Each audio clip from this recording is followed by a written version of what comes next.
Salve Telatrekkers, tudo bem com vocês? Heitor Teixeira aqui para mais um vídeo. Chegamos ontem no centenário de Gene Roddenberry, o criador, idealizador, a mente brilhante por trás de Star Trek.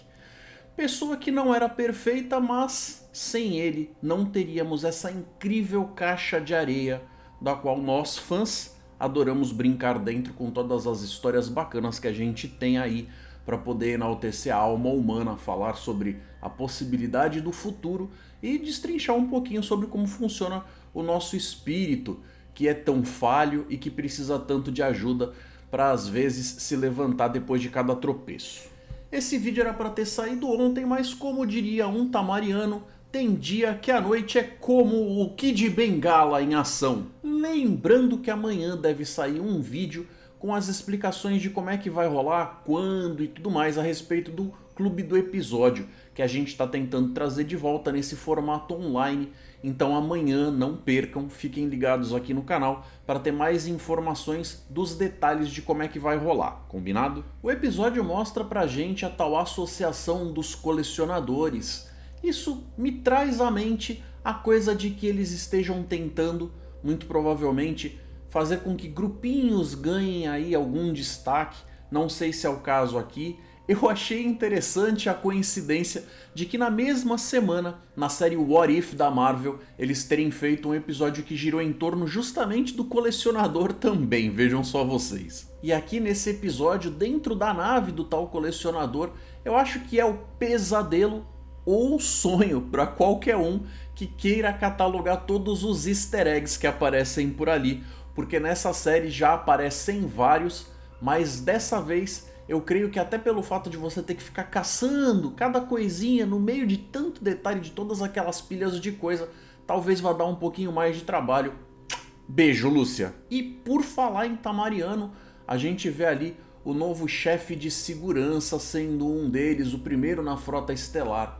É evidente que seria muito complicado a gente conseguir ter alguém desempenhando uma função dessas com tantas dificuldades de comunicação como as que são vistas no episódio na qual o personagem foi inspirado, o Darmok.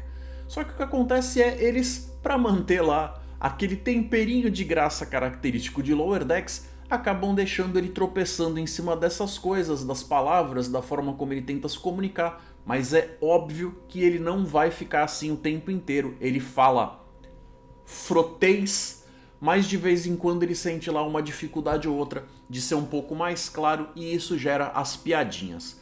O lance aqui, galera, é que a gente tem que lembrar o seguinte: mesmo usando o tradutor universal, as palavras que ele usa não são baseadas em simples tradução.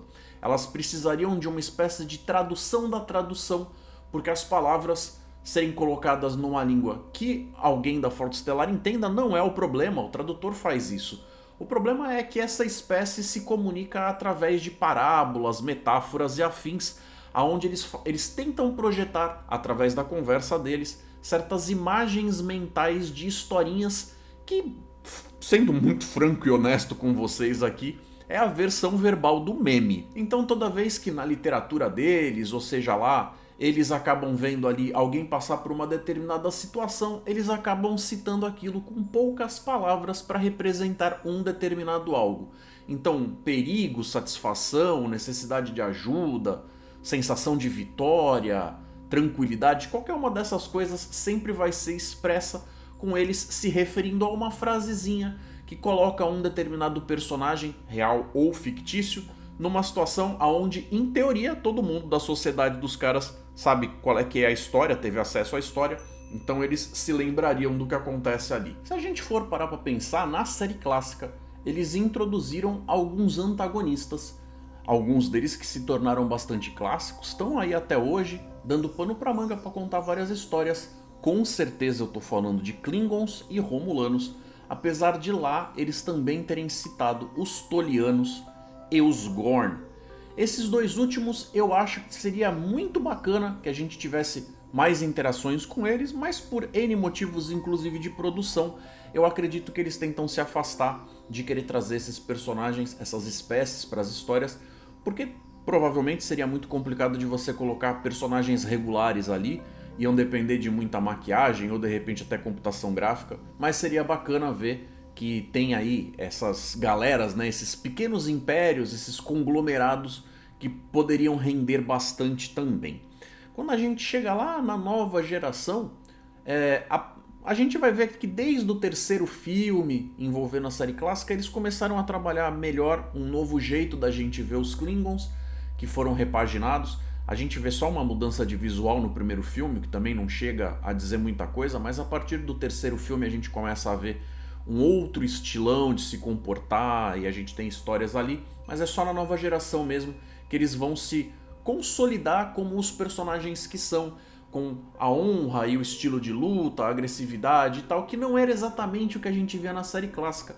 Mesma coisa vai ali pro lado dos Romulanos, que a gente vê uma história ou outra, mas se a gente for ver, de fato, a quantidade de episódios nas quais eles aparecem é bem pouca, né? Não desenvolveram tanto assim.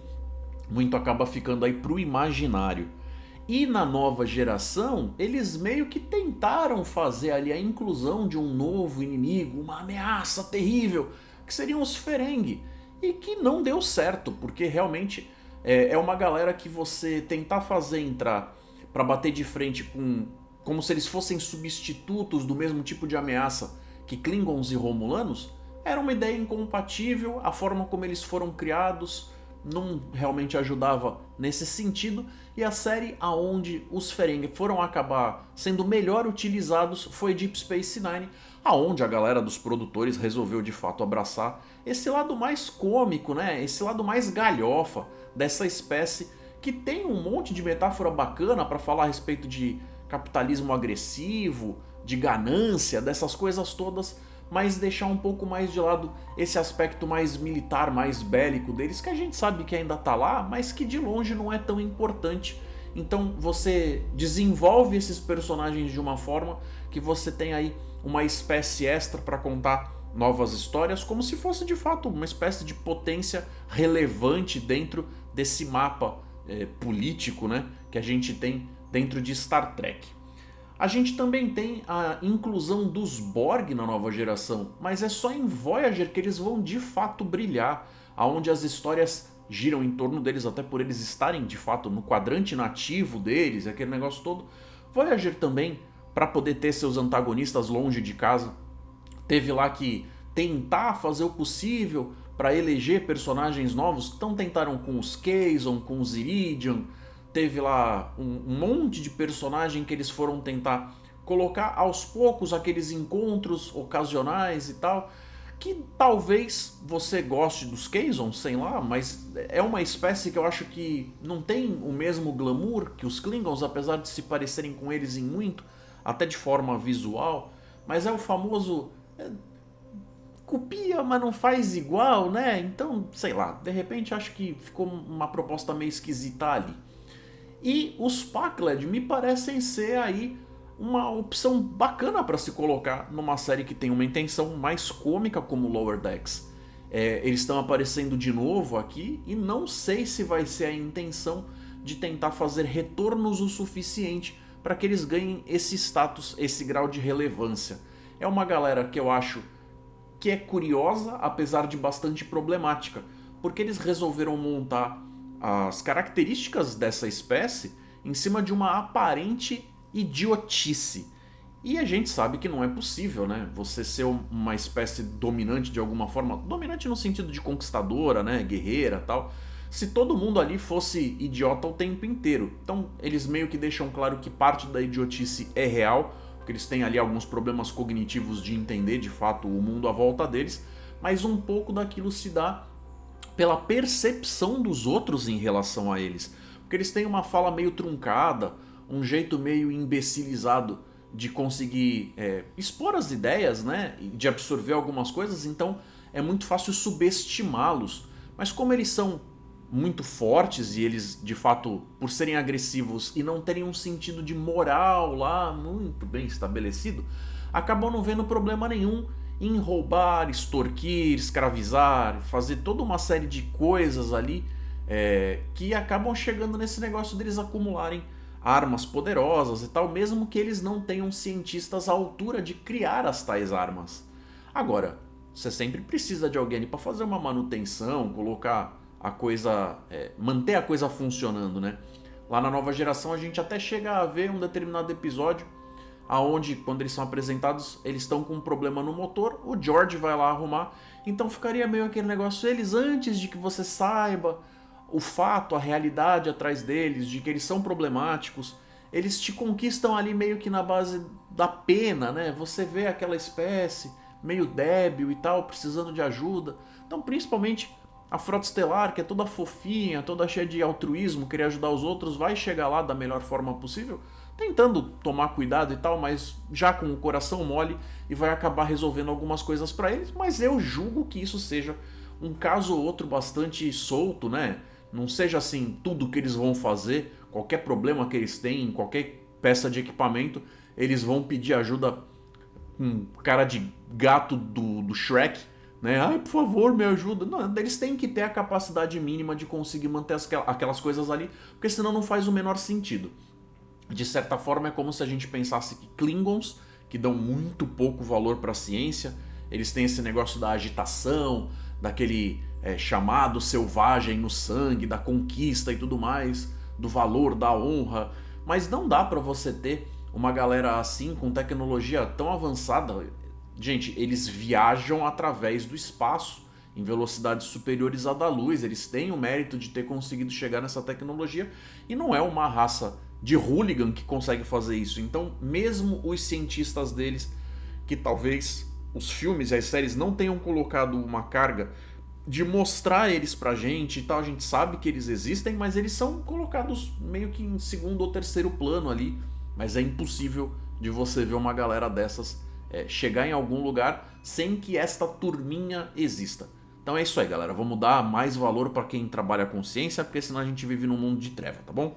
É de fato muito legal ver a Titan na tela, ainda que numa versão animada, mas é bacana ver essa progressão. É a nave que tem o jeitão mais parecido com a sequência do que a gente via ali, inclusive nos próprios filmes da turma da nova geração. É a sequência lógica do que acontece depois de Nemesis. A gente sabe que o Riker ia realmente acabar se tornando o capitão da Titan, porque é citado lá. Tem a série de livros, série que eu li alguns, e acho muito estranho ver o episódio aqui que se passa numa linha de tempo que tá tão dentro do que vem direto ali, logo após, né, os eventos do filme, do último filme da nova geração, o Nemesis, aonde você não reconhece ninguém além do Riker, creio eu que por motivos de direitos autorais, mas os personagens não estão lá. A gente até chegou a ver que a própria Troi tá com ele ali, mas isso é porque os atores fazem os contratos deles lá e aparecem, mas de resto, os outros personagens, por exemplo, pra quem não sabe,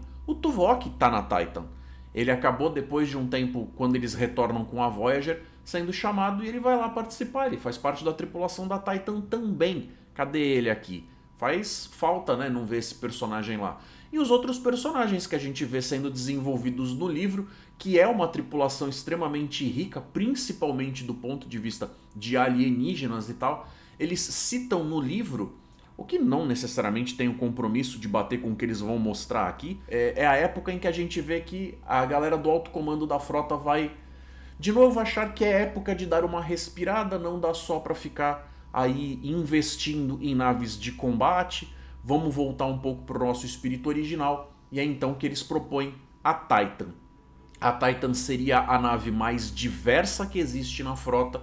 A ideia é que a maior parte de toda a tripulação dela é composta predominantemente por não humanos, né? A gente vê nas outras séries que eles têm humano a rodo andando por tudo quanto é corredor e tal, e eles inclusive chegam a citar um pouco dos motivos disso no livro, né? É aquele negócio deles tentarem falar um pouco do óbvio, trazer um pouco dos problemas de produção que a gente tem, que é óbvio, por que eles vão colocar tanto humano? Porque é muito mais barato você contratar um ator e colocar ele num uniforme do que você fazer uma maquiagem densa, mudar o fato do cara ser humanoide e tal. Mas no livro os caras não têm essa limitação, então os caras podem fazer as criaturas mais diversas, e tem a fauna da Titan é gigantesca, né? E você vê eles fazendo o seguinte comentário, eles falam assim: quando você tem uma tripulação feita por espécies muito distintas e tal, você começa a ter problemas realmente em relação aos horários, como é que você faz os turnos, os ambientes, a gravidade, a temperatura, o ar que se respira, todas essas coisas na nave, você não pode achar que vai ter ali um mínimo múltiplo comum onde todo mundo vai ficar bem, meio que se encontrar no meio. Não, os ambientes têm que ser muito específicos. Então na Titan, em teoria, pelo menos no livro, eles citam que tem lá uma forma deles tentarem fazer tudo isso casar da melhor forma possível, mas tem personagens que acabam vivendo em partes da nave que, para eles andarem nos corredores com o resto da galera, eles usariam os tais trajes ambientais. Então é meio como se você só não está num ambiente hostil, alienígena a você, quando você está nos teus aposentos ali, que a gravidade é voltada para você, que a atmosfera foi feita para você. Mas no resto da nave você talvez vá ter alguma dificuldade, como qualquer um de nós que fosse para um ambiente hostil, de um planeta gasoso aí, corrosivo pra gente e tal. Aqui eles não estão fazendo isso, a gente acaba vendo eles fazer realmente uma versão pra gente ter a Titan ali funcionando, mas que não entra nesses detalhes todos tão bacanas que eu gosto tanto dos livros que eu li até então. Ainda dentro da Cerritos a gente vê que eles escolheram seguir com a mecânica ali do quarteto, e já que o Boimler não está presente, eles acabam fechando o grupo com o Tenente Jet. Ele acaba fazendo parte ali da dinâmica entre os personagens, tá? Vão os 4 juntos dessa vez, mas também na primeira oportunidade a galera meio que faz o possível para se livrar dele. E eu tinha falado a respeito do mar e da enxurrada de easter eggs. Bom, pelo menos a gente fica sabendo finalmente o que aconteceu com o Spockão lá da série animada. Lembra do Spock gigante? Então, tá aqui, a gente descobre bem o que acontece com ele. E se vocês me perguntarem, a melhor piada de todo o desenho foi a piada do milho. Porque afinal, esse negócio de quando você vê aí vídeos de outros youtubers e tal que falam a respeito desses detalhes que acabam passando batido, de às vezes num determinado episódio um personagem parece que tá com um rank e depois ele acaba parecendo que foi promovido e depois acaba voltando e tal. Ele fala, né, esse negócio aí de quando você vê alguém com o número errado de pips no colar, é só porque a pessoa tava comendo milho, não esquenta não. E em relação ao clone do Boimler, que por si só foi mais um easter egg, eu fiquei confuso com como eu me sinto em relação àquilo, porque foi mais uma forma de resetar, fazer a animação, o desenho voltar para a fórmula da primeira temporada, com ele ali inserido nas Cerritos, junto com os amigos dele. Pode dar pano pra manga, pode ser mais ideia, e com certeza numa animação como essa é material para eles voltarem a brincar depois? Sim, mas me pareceu meio que uma indecisão. Esse negócio deles chegarem e falarem assim, pô, o personagem deu uma evoluída, foi promovido, tá numa outra situação, mas automaticamente eles vão e falam, ah, não seria legal se a gente pudesse voltar a ter ele lá, agindo com a galera, porque também não devem ter a Titan o tempo inteiro, como é que a gente vai fazer para acompanhar esse personagem? Por outro lado, eles também não queriam tirar o personagem de lá, porque, né, tiveram todo o trabalho de colocar ele lá. Então, vamos fazer as duas coisas? Vamos fazer as duas coisas.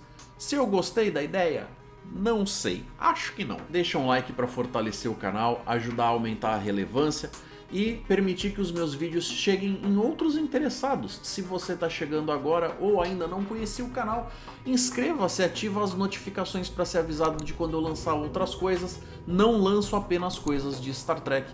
Lanço um bocado de coisa aí sobre a cultura pop, sobre ficção científica em geral e afins. É um canal bastante diverso, vale a pena dar uma olhada. Vou deixar 2 vídeos com sugestões para você continuar acompanhando o meu conteúdo. Um forte abraço, galera, a gente se fala amanhã. Até mais!